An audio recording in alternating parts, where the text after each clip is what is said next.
also gave him an escape from a growing problem in Rockville at the time, which was alcoholism. George did not like how alcohol affected people, so he became a strong supporter of the temperance movement, which was anti-alcohol, because he just hated seeing the destructive influence it had on people. In 1897, George's mother passed away, and her death became somewhat of a local spectacle because she had to have a coffin built specifically for her due to the size that she got to because of her health issues.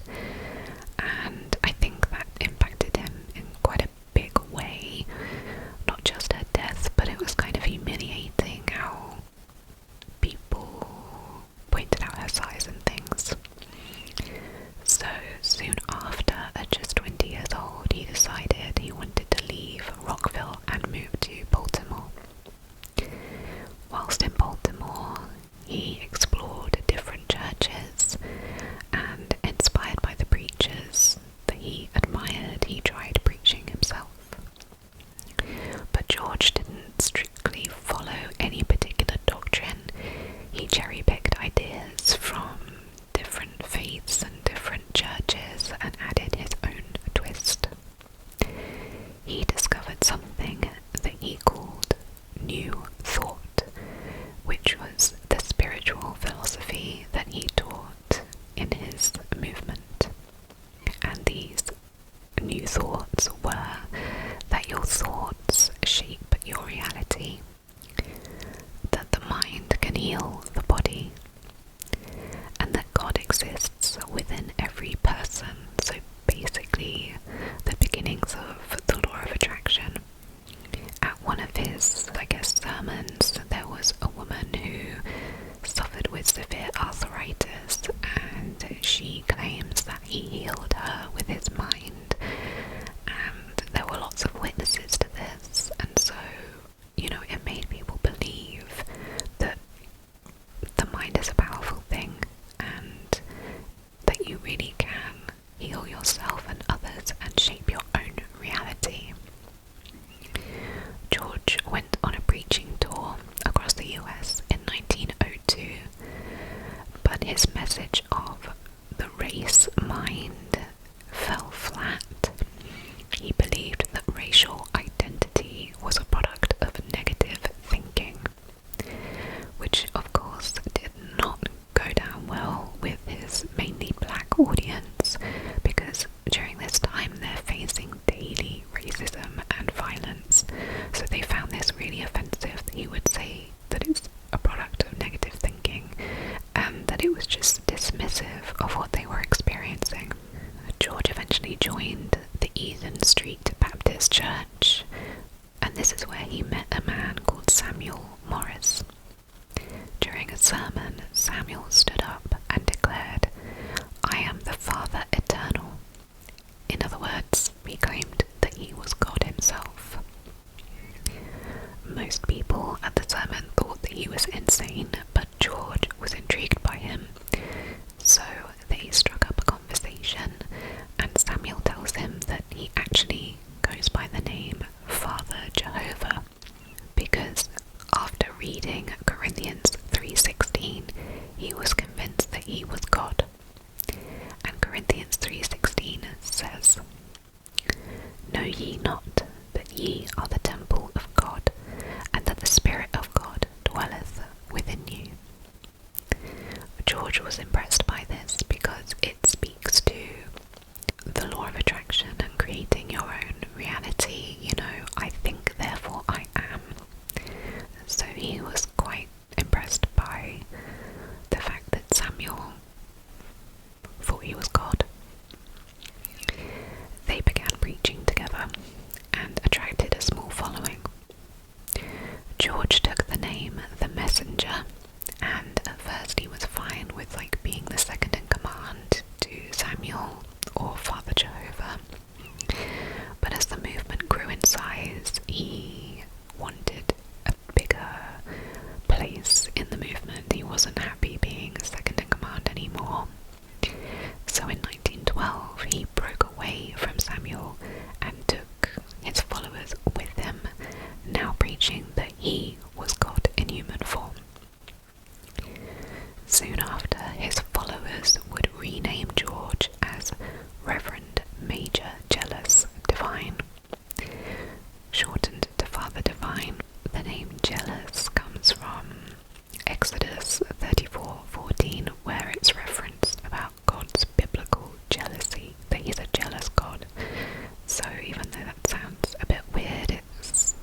He thought that sex was a sin and that no one should be taking part in it, even if you are married. No one should be having sex.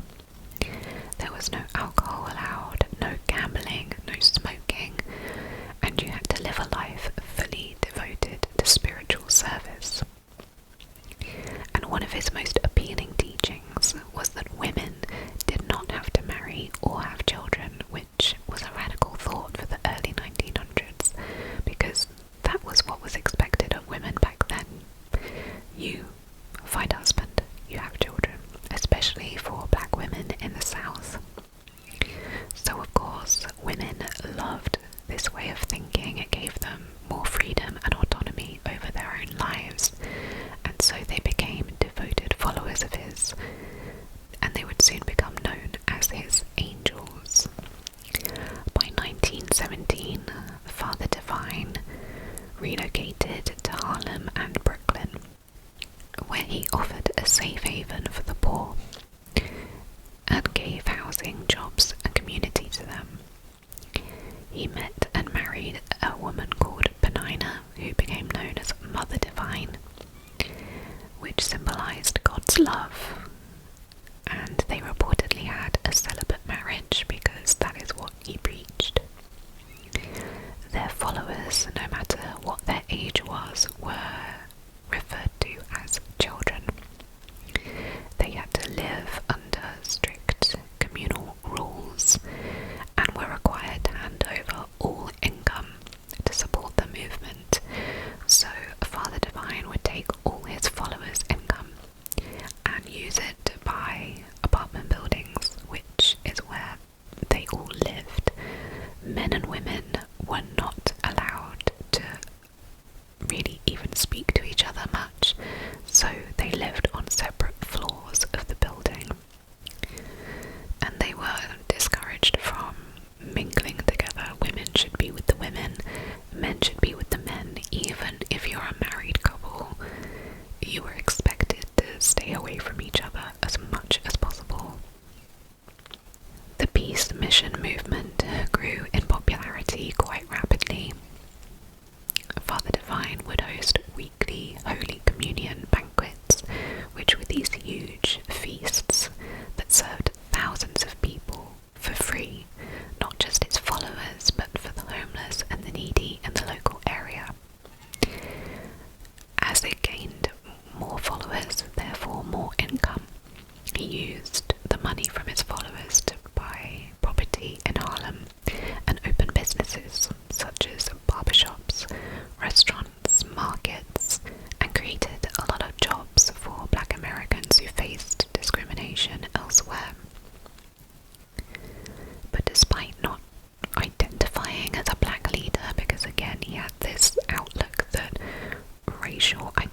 taking money from people, buying all this property.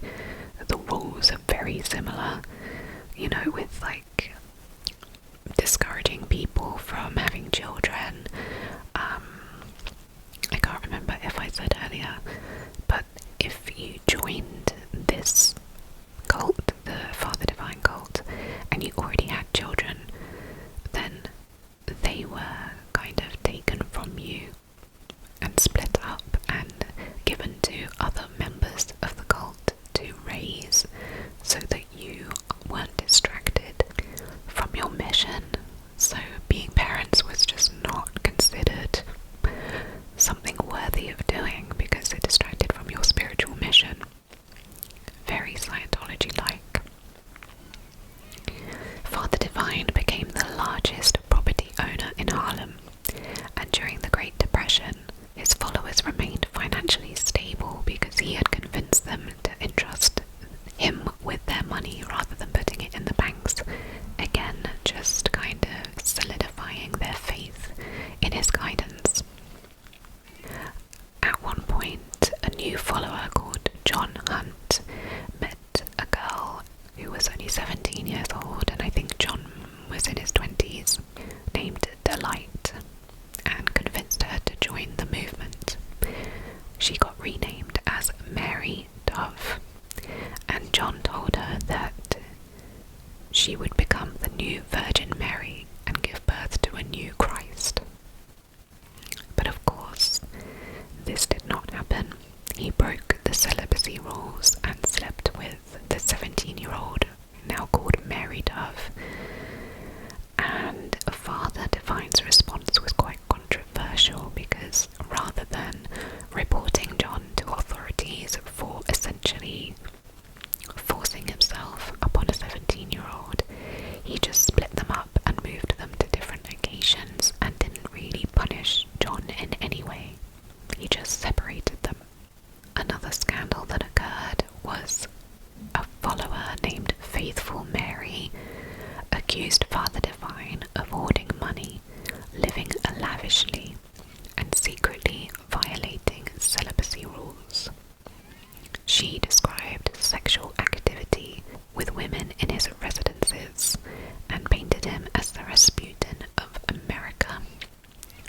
And these kind of stories kept coming from multiple women within the movement, claiming that he was not celibate at all, would use many women as his toys, his playthings, that he would spend a lot of money not just on spiritual causes but on things himself. I think he had like a Rolls Royce, really nice designer suits, things like this. So he was allowing himself to live the high life and then preaching to all his followers that they should live modestly and humbly and be celibate and just not do anything that he considered to be sinful and not worthy of being a spiritual person. And yet there he is doing whatever he wants, which I think is just typical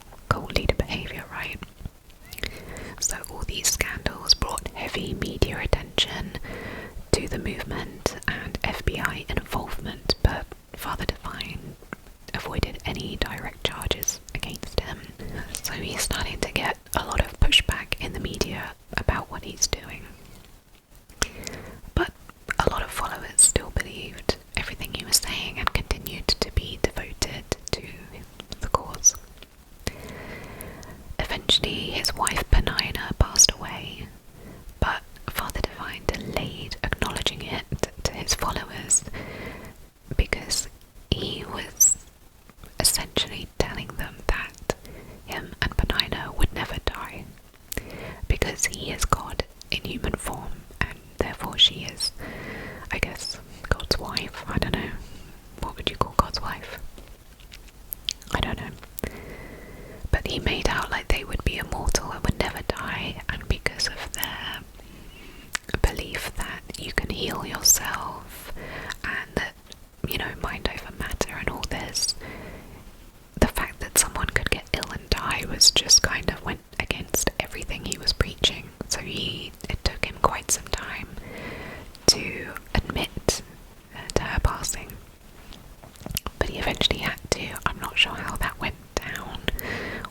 said, I don't know. But I have a feeling, as we'll find out later, that maybe he would say things like, she will be reincarnated back to us. Because I think that's another thing that he preached, is that you have multiple lives. Again, very Scientology-like. In 1946, he married a 21-year-old named Edna Rose Richings, who became the second Mother Divine. And I think he must have been in his 60s at this point, marrying a 21-year-old. But she would eventually lead the movement when he passes. By the 1960s, his health declined rapidly due to diabetes, but his followers continued to believe in the power of positive thinking and that he will heal. But of course, this did not happen. He died on September 10th, 1965, at the age of 86. Edna took over as Mother Divine and ruled the movement. She preserved his home and his teachings and kept hope alive among the followers that he would return. He would be reincarnated and come back to them. So they would continue to do his laundry and things like this and keep his room tidy, expecting him to return. In the 1970s, Jim Jones visited a peace mission banquet, one of those feasts, and he claimed that he was the reincarnation of Father Divine. Oh yeah. Mother Divine immediately shut this down. She was like, no, you are not. And most of the followers dismissed him. However, some of them actually thought that Jim Jones was the reincarnation of Father Divine, because they really did believe that he would come back to them reincarnated, and why not this guy? So some people broke off and decided to follow Jim Jones, believing him to be the new Father Divine. And that's where he created Jonestown. And he used the same methods in his cult as Father Divine did, with communal living, strict control over their behaviour, what they were allowed to do, and financial dependence upon him. So any money that they did make would go back to the movement of Jonestown. So all very similar. The International Peace Mission movement still exists today because it got so big. And for decades, his followers have maintained that Father Divine will be coming back, and they continue to do his laundry, as I said, and keep his bedroom just the way it was, the way he likes it, awaiting his return. So some of them broke off, as I said, and believed that Jim Jones was his return, and some of them, or a lot of them, were like, no, that's not him, but we still believe that he's going to come back to us. And that's the story of Father Divine. It's always a complicated one with cults, because people don't join cults thinking that it's something bad. Something good is always happening. So he obviously provided housing for people that were needy and homeless. He provided jobs for them by opening businesses, and he provided community, and free food. I mean, I suppose not free, people were giving them all his money, but he took their money and then took care of them, and they had friends and family, and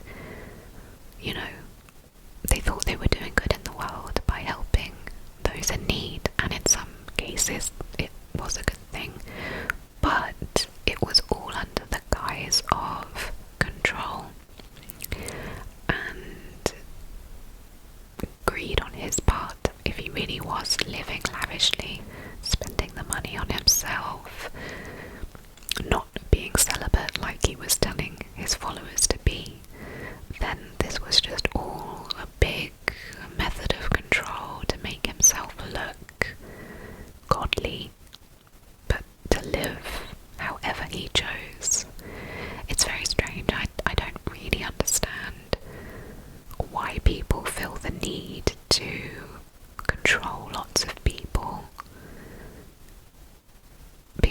if you want to live that way, just live that way anyway. You don't need other people to live celibately or modestly just so that you can live lavishly. Do you know what I mean? Like, you can do that anyway.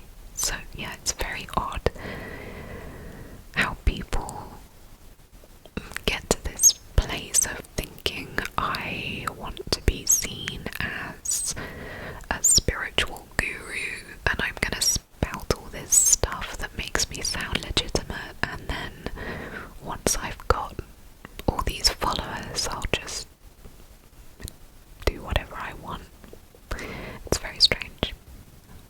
But yeah, this is a perfect example of how cults begin and how people fall into them, because, you know, on the surface of it, as I said, he seemed to be doing a lot of good in the local community, and as it grew and grew, that spread into other parts of the world that were doing the same thing, taking people in that needed housing. But the consequence of being looked after was having to live under all these strict rules.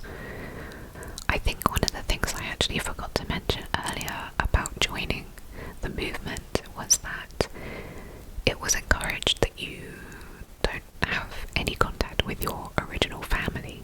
So to cut ties, if they're not part of the movement, then they're not worthy of your time. You know, there's no point trying to keep these relationships going, because your spiritual service is the most important thing. Again, very, very similar to Scientology. So everyone in the movement really did depend on Father Divine and the rest of the followers to create their own community, their own family. And I suppose once you're in that deep, it's very hard to remove yourself from that. But yeah, it just goes to show that cults, on the surface of it, always start out as a good thing or look like they're a good thing, but actually they're just being led by some megalomaniac, egotistical narcissist who, for some bizarre reason, wants control over thousands of people, if not millions. I guess to make themselves feel powerful. I guess that must be it, right? Power is the drug that these people are chasing. It's very bizarre to me, but Father Divine needed to feel like he was top dog, and I think that's the same of Jim Jones and L. Ron Hubbard in Scientology. They all follow the same patterns. But yeah, I'd never heard of this story before. I thought Jonestown was its own